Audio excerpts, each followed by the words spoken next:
Hi, I'm Marie, mom and wife full-time. That's me, Paul, that's my husband, works a trading gig. And let's just say he's married to his job just as much as he is to me. Used to scribble down thoughts on books, reading between and beyond the lines. But these days, I'm more about reading bedtime stories to our boy Jack. Life threw some curveballs early on, lost my parents when I still needed them. That was rough.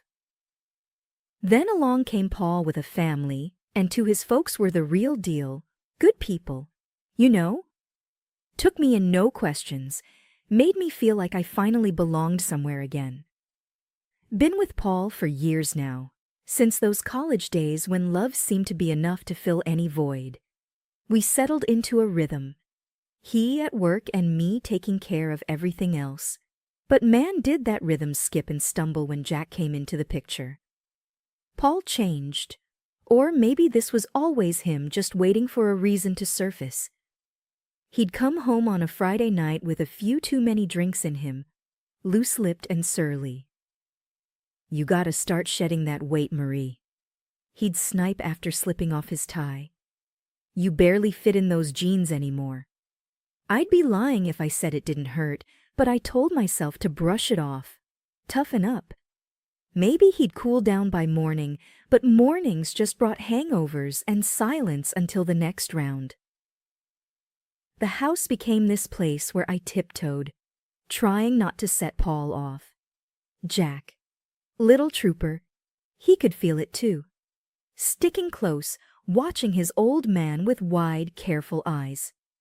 One particularly rough Friday, Paul came home and made a beeline for the fridge, crack open a cold one. I was on the floor with Jack, blocks scattered around. "Another day in paradise, huh?" Paul sneered, leaning against the counter. I forced a smile. "Just the usual, chasing after this little tornado." I ruffled Jack's hair, but my heart wasn't in it. Paul tossed his head back, downing half the bottle. "Maybe put some of that energy into a workout routine, eh?" I bit my tongue, counting to 10 in my head. "I'll look into it," was all I managed, shuffling Jack into his pile of toys. Anything to escape the cutting edge in Paul's tone. But the weight wasn't just on my hips, it was on my chest, heavy, making it hard to breathe. I didn't know who I was in Paul's eyes anymore. I had finally shaken off those last stubborn pounds. It felt good, kind of. But Paul? Well, he had a talent for finding flaws. My sweats and baggy tees were the new target. "Jesus, Marie, you dress like you're living at the gym. When was the last time you dressed up? Remember how you used to look?" There he was, leaning on the door frame with that look that said everything his words didn't. "I do," I sighed, rolling my eyes. "Well, unless my husband starts taking meetings at the playground or the grocery store, I think I'll stick with practical." He shook his head, chuckling without humor. "You used to care, Marie."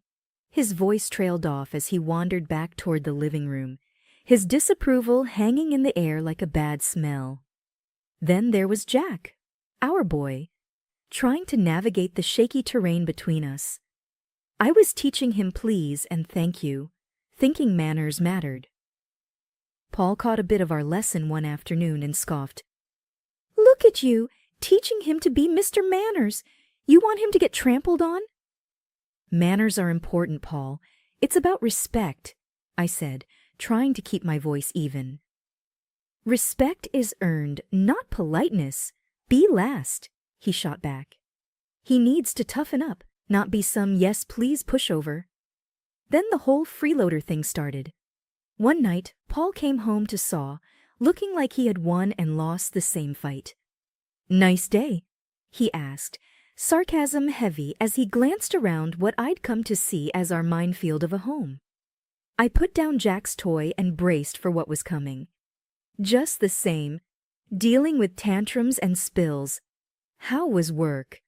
Paul's laugh was short and sharp. "Work? Oh, it was just dandy, supporting a parasite." My cheeks burned. Excuse me, my voice was a little too loud. Jack's eyes flitted from me to Paul, sensing the shift. A parasite, Marie? I work, you play house? He said, each word pointed and heavy. That's the thanks I get? I am raising our child, Paul. Your child. That's work. That's vital, I said, my voice rising now too. Jack started fussing then, picking up on the tension. I swept him up into my arms, trying to shield him from the fallout. Paul had a knack for knowing when he pushed too far, and his next words were more measured. Marie, I go out there and deal with sharks all day. Come home and what? I don't know, something different. I can't be your one-man show, Paul, I said softly, trying to diffuse the bomb that our marriage had become. I'm here, juggling a million things for us, for Jack. We looked at each other then, really looked, and I wondered if he saw the plea in my eyes, that, help me, back me up, be with me, that I felt screaming inside. But he turned away, the finality of his silence telling me that no, he didn't see. He didn't want to.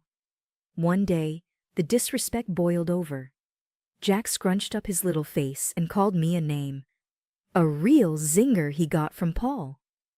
You're just a lazy bum, he had hurled at me, his tiny voice bitter and angry. I felt like I'd been slapped.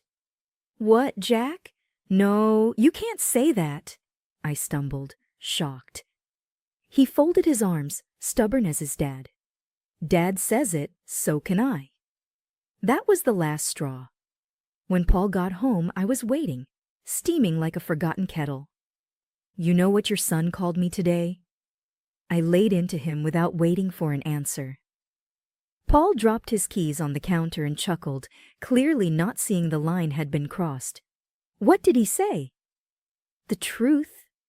I tossed his words over my shoulder as he walked to the fridge, his casualness like acid on my skin. Is that funny to you? I was shouting now. My usual restraint snapped tight as a dry twig. Your son is calling me names, Paul. I leaned against the kitchen counter, beer in hand, a smirk blooming on his face. Oh, come on, Marie. Kid's got to learn to stand his ground. I was staring at him, hands balled into fists by disrespecting his mother. He shrugged, a lazy lift of his shoulders that sent me teetering on the edge. You're too soft on him, look. He's getting some spine. My voice shot up another octave. Spine. He grinned and ruffled Jack's hair. Ain't that right, champ? I turned to Jack, who was looking at us with eyes that were too old for his face. Jack, listen to me. What you said to me this morning was wrong. You can't talk to people like that. Jack's chin jutted out, defiant and stubborn. But Dad... I don't care what Dad says. You listen to your mom. I cut him off, my heart beating like a drum. I was desperate for him not to follow in Paul's footsteps. But Paul wasn't letting it go. The boy's got to learn to speak up. World's not going to hand him anything. You keep coddling him. He'll end up... I get it, all right? I get it. I cut him off, feeling the weight of his words like a physical thing on my chest. But there's a line. You don't get it, do you? Paul threw up his hands, that ugly smirk still there. Whatever, Marie, you make mountains out of molehills.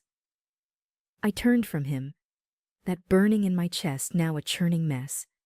This is not how I want our son to grow up. This disrespect ends now. It ends here. Paul just took a swig of his beer, and I knew right then my words were just bouncing off him.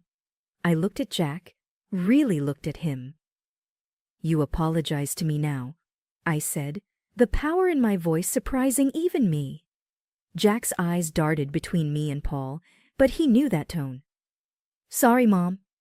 The word was small, almost lost in the kitchen, but it was there, and it was a start. I moved closer to Jack, knelt down so I was at level with him. Thank you. We treat each other with respect in this house. You got it? Paul snorted behind me. but I ignored him. Jack nodded, a hint of my boy peeking through that new sullen shadow he wore. It was a crack in the wall Paul was building around him. A crack, but also a starting point. I stood up, squared my shoulders. We're going to fix this, Jack. No more name-calling, no more disrespect. We're better than that. I took Jack's hand, and we left the room, leaving Paul and his smugness behind us. I stood there on the sidewalk, my phone shaking in my hand. It was one of those moments where your gut ties up in knots. There, across the street, Paul was laughing it up with some woman, blonde, curvy, looking at my husband like he was the last piece of chocolate in the box. My thumb pressed record before I even decided to. The walk home felt 1,000,000 miles long. A part of me hoped it was a misunderstanding, but deep down, I knew. Back in our kitchen, I threw my keys on the counter. Paul was sitting there with a beer like he always did, but today, the sight of him made me sick. Without a word, I tossed my phone on the table in front of him, the video playing. Care to explain?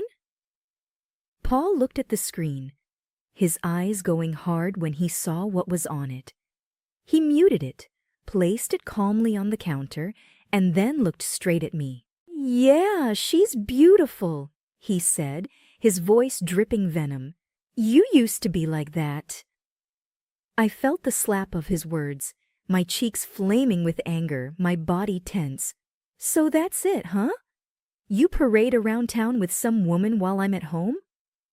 Paul stood up, his chair scraping back against the tile.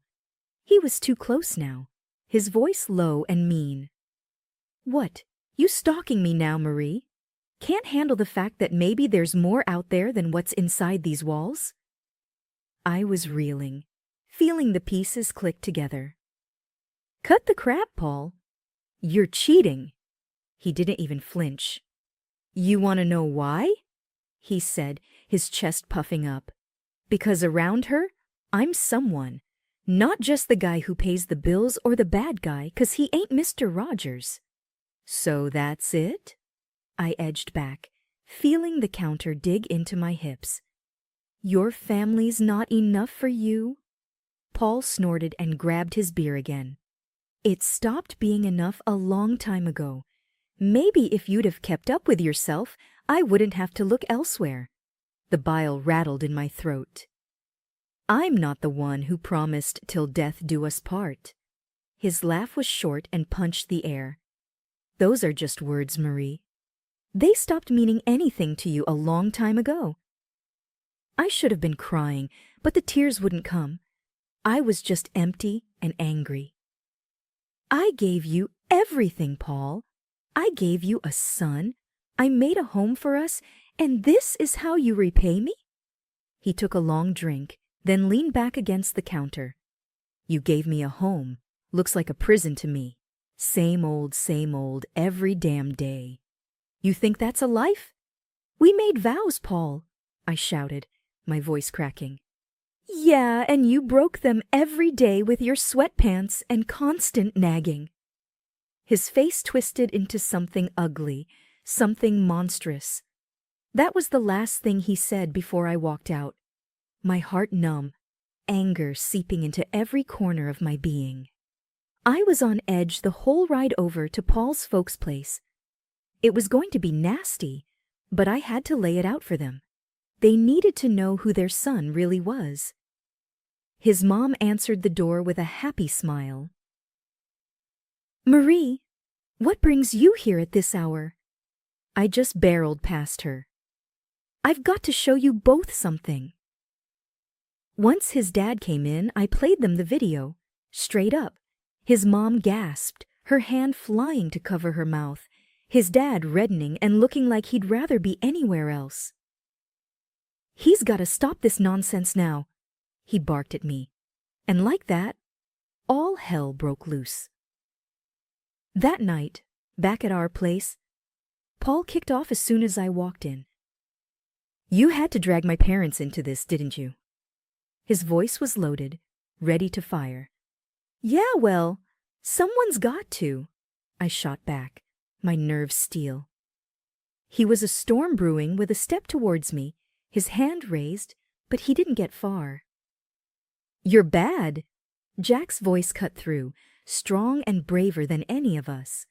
Paul stopped stone cold. Paul's hand dropped and his mask slipped for a second, shock in his eyes, but then he hardened up again, cold as steel. I want you out, he said, spitting the words like they were sour. Take the kid and go. So we went, with Jack's hand in mine. I didn't look back. Bags thrown in the back of the car, we headed for the city, miles of road unwinding like my thoughts. The luxury house was something else, my unexpected inheritance. 2 stories, white columns, and a porch you could throw a party on, all waiting in another city, away from everything that had gone wrong. None of my folks, not even a whisker of Paul or his clan, had ever set eyes on it. When we pulled up to this grand house, Jack's face pressed to the window, eyes as wide as the moon. Is this a castle? His voice was a whisper, almost lost in the vastness of it all. Something like that, I said, a laugh escaping me for the first time in I couldn't even remember. We stepped into that house, our new beginning. It was silent, safe for the echo of our footsteps on the marble floors, bouncing off the high ceilings, crowned with crystal chandeliers.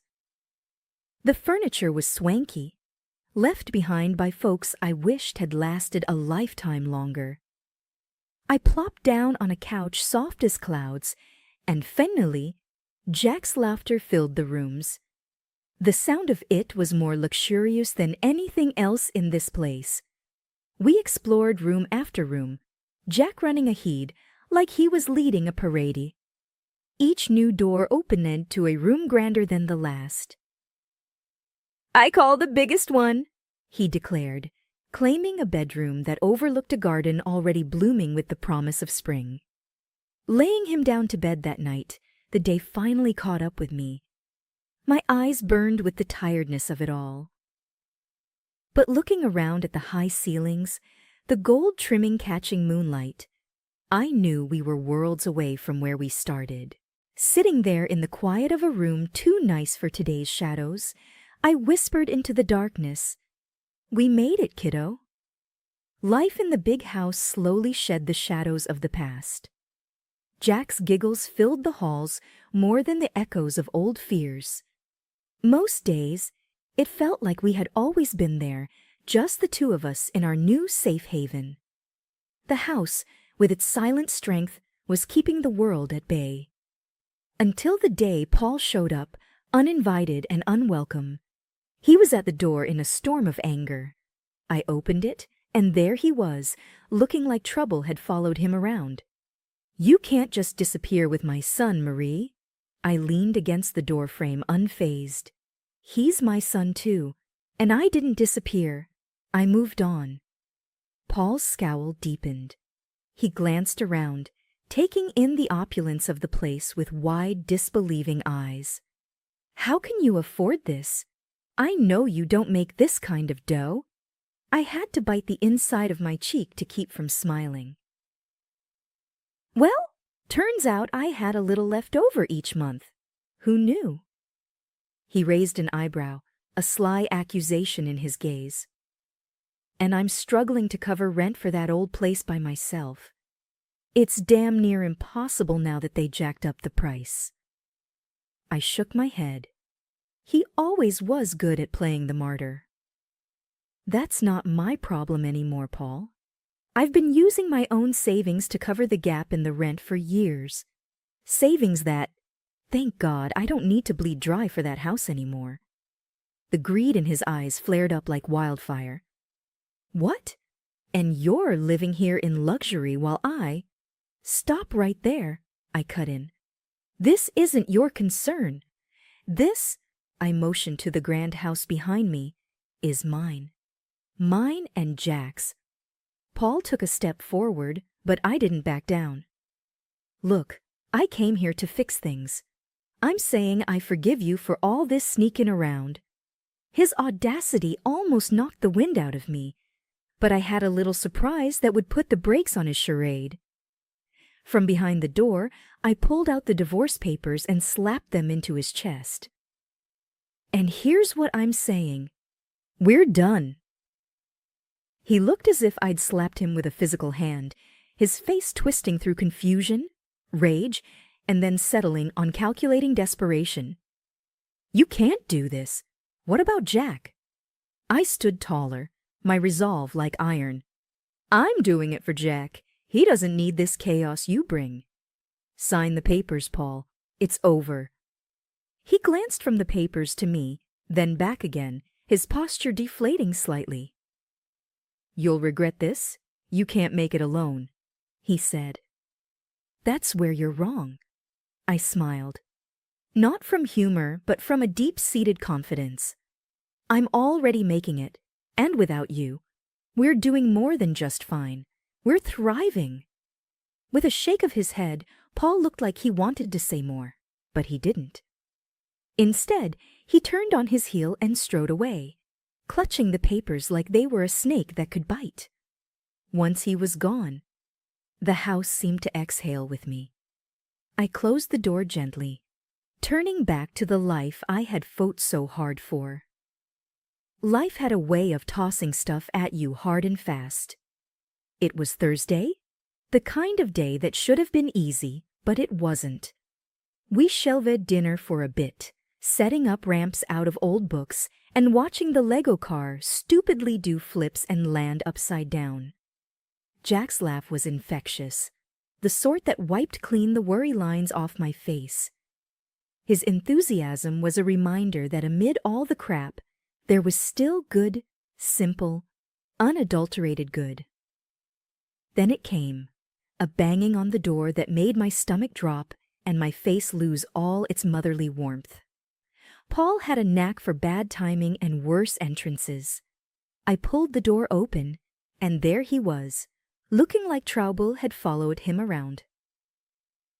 You can't just disappear with my son, Mary, he said. Jack peered from behind me, a knight in Lego armor. Hey, screw off, Paul. Don't talk to my mom like that. Jack's voice cut through, strong and braver than any of us. Paul's face turned a nice shade of tomato. The hell? You let him talk like that? Paul's anger was something else, a storm that had nowhere to go. You think you're smart, huh? Talking to your old man like that? Jack squared his shoulders, a small David to Paul's Goliath. Don't gotta think I know it. Mom knows it, he said. Paul opened his mouth, but nothing came out. Jack was staring him down, waiting. This was no place for Paul anymore, no place for his bluster and noise. After a tense moment, Paul shook his head, muttered something under his breath, and stormed off the porch. Jack turned to me with this look, the kind of look that said, "We got this." I nodded, all the agreement he needed. We went back to boiling pasta and racing Lego cars. That's how we do it, simple. Nothing fancy. We just keep on. I was gabbing on the phone with Miss Doy, Paul's mom, who was more family to me than he was. Honey, you just holler if there's anything you need. Her voice was always a warm blanket over the line. We're all good, Miss Doy, really. Couldn't be better, I assured her, twisting the cord around my finger. Just makes my heart full to hear that. Keep on keepin' on, she hummed a pleased note. Just expect a pie on your doorstep soon, I laughed, exchanging a few more pleasantries before we hung up. I shook my head. If someone had told me last year I'd be mining gold from the wreckage of my married life, I would have laughed in their face. Jack pulled on my sleeve, waving his drawing like a 5-star general. Look, Mom, this is our house. I looked down. His scribbles had heart, a big square house and 2 stick figures, a little one and a tall one, with sloppy grins and a lopsided sun shining down. "That's us, right?" I asked. A dumb question, really, but it made him nod with pride. "And I'm going to sell my art. Make us rich." There was serious conviction behind his toothy smile. "If you do, you're buying me that fancy coffee I've been eating." I nudged him with a wink. He nodded, his expression all business. "Only the best for my mom," he said. And just like that, the knot in my chest loosened a bit more. Sundays were like that, full of little miracles. The thing was, life had done a real number on us, but it was looking up. Paul got slammed by the door.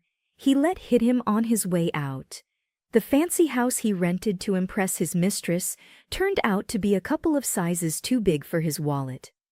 Now he was cooped up in a tiny apartment, the kind of place his pride wouldn't have let him consider a year ago. And the mistress? She hightailed it the minute his pockets turned up empty and his promises hollow. But that was a tale for some other time. Right now it was about Jack and me, and the park we were marching to hand in hand.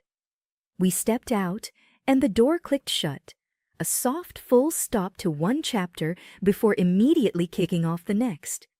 Jack tugged me towards the park, his excitement bubbling over. I didn't glance back at our home. There was no need. Ahead was everything that mattered. Me and my boy. Parts of a world that kept on spinning even when you felt like you'd fallen off.